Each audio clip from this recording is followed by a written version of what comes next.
اب اصل موضوع کو ظاہر کروں کہ آیت کو جس لیے تو ابھی تک آیت سے متعلق صرف کچھ اجزاء کر رہا تھا کہ موضوع خصوصیات اسلام، اس میں آج صرف پہلی خصوصیت اسلام کی عرض کرنا ہے، اور وہ خصوصیت یہ ہے کہ جتنے دنیا کے مذاہب ہیں، ادیان، ان کی نسبت یا کسی شخص کی طرف ہے یا کسی سرزمین کی طرف۔ مثلا عیسائی مذہب حضرت عیسیٰ سے اس کا تعلق ہے، ان کی طرف نسبت ہے۔ موسوی مذہب حضرت موسیٰ سے تعلق، اس کی دوسری تعبیر یہودی کہہ دیا تو وہ یہودا جناب یعقوب کے بیٹے تھے، ان کی طرف نسبت ہو گئی۔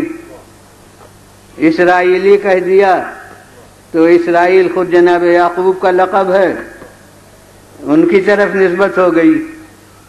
غرض کسی شخصیت کی طرف نسبت اس کی ہے۔ اور ہمارے پاس اب کم سے کم میرے تو ملک میں، آپ کو پرانا ملک، اس کے وہاں کا رائج البغ مذہب تو وہ ایک سرزمین کی طرف نسبت ہے، یعنی ہند، اس کی طرف نسبت سے مذہب کا یا جس کا نام دین سمجھا جاتا ہے وہ اس سرزمین کی طرف نسبت ہے۔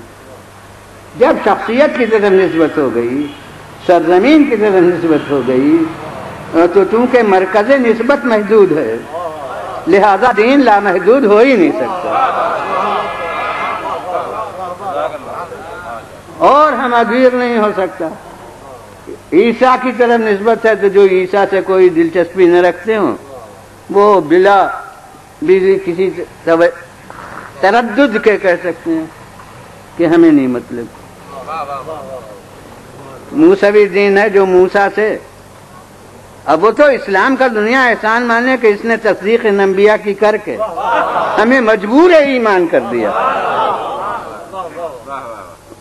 ورنہ جو قرآن کو نہ مانے وہ حضرت موسیٰ کو کیوں کہے گا کہ ہم ان کو سچا نبی مانتے ہیں؟ تمام دنیا مذاہب میں کسی کے پاس اپنے نبی کی صداقت کا ثبوت نہیں موجود ہے، صرف ان کی صداقت کا ثبوت ہمارے لیے قرآن میں ہے۔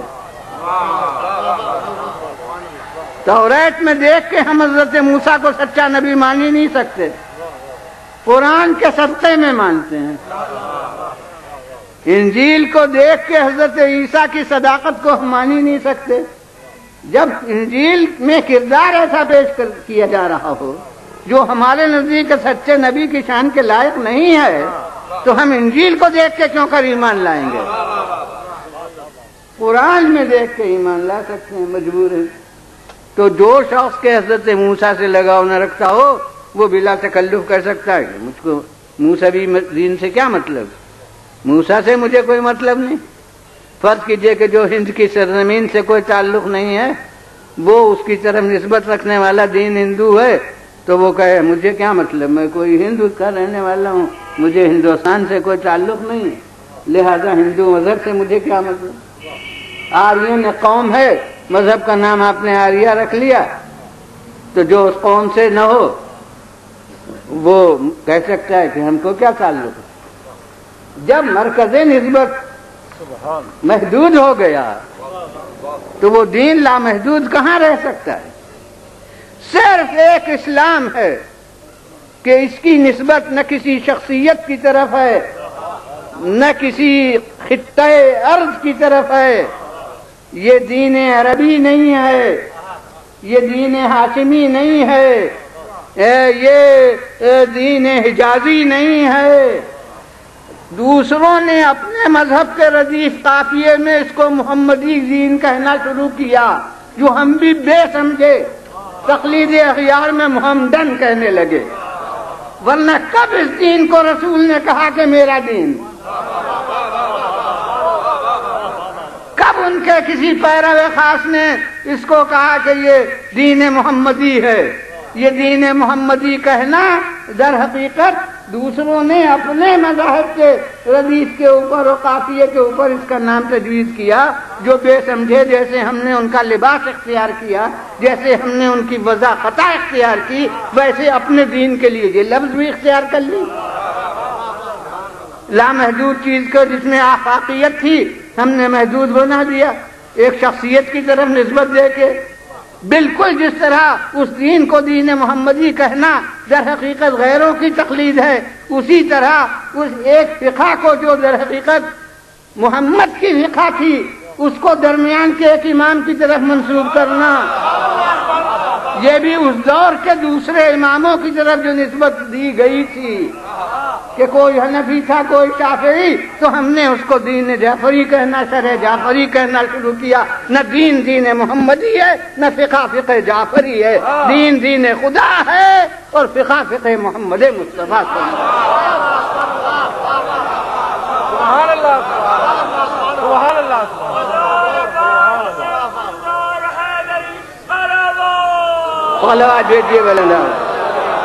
اللہ اور حبیب خدا ختم مرسلین صلوات، پھر بلند آواز سے صلوات۔ بس اسلام کے جو آیا تھا آدم کے وقت سے، انہوں نے اس کو کچھ ایسے مکمل طور کے اوپر پیش کیا دنیا میں کہ اس پرانی چیز کو جیسے اپنا بنا لیا، اور اس لیے انہیں بانی اسلام کہنے لگے، ورنہ بانی اسلام کب ہیں؟ مبلغ اسلام ہیں۔ اسی طرح وہ احکام جو حضرت محمد مصطفیٰ صلی اللہ علیہ وآلہ وسلم لائے تھے انہوں نے بھی بنائے نہیں تھے، رسول بھی اس شریعت کے لانے والے تھے، اس کی تشکیل کرنے والے نہیں تھے، اس کی تصنیف کرنے والے نہیں تھے۔ اور اسی لیے جب کہا گیا قرآن مجید میں ہے، وہ ایک موضوع کراچی میں بیان کر چکا ہوں، اس کے پہلے لکھنؤ میں، کہ شریعت ناقابل تبدیل ہے، تو اس میں جو آیت میرے سرنامہ کلام تھی اس میں کہا گیا کہ جعلناک علی شریعۃ من الامر، ہم نے آپ کو ایک راستے پر شریعت کے چلایا ہے۔ اور دوسرے لوگ آپ سے کہتے تھے کہ ذرا اس کو بدل لیجئے، تو آپ نے فرمایا کہ مجھے حق نہیں ہے اس کے بدلنے کا۔ وہ کہتے تھے کہ اللہ یہ ہمارے باب قرآن غیر ھذا وبدل، یا اس کے علاوہ کچھ اور پیش کر دیجئے یا اسی کو کچھ تبدیل کر دیجئے۔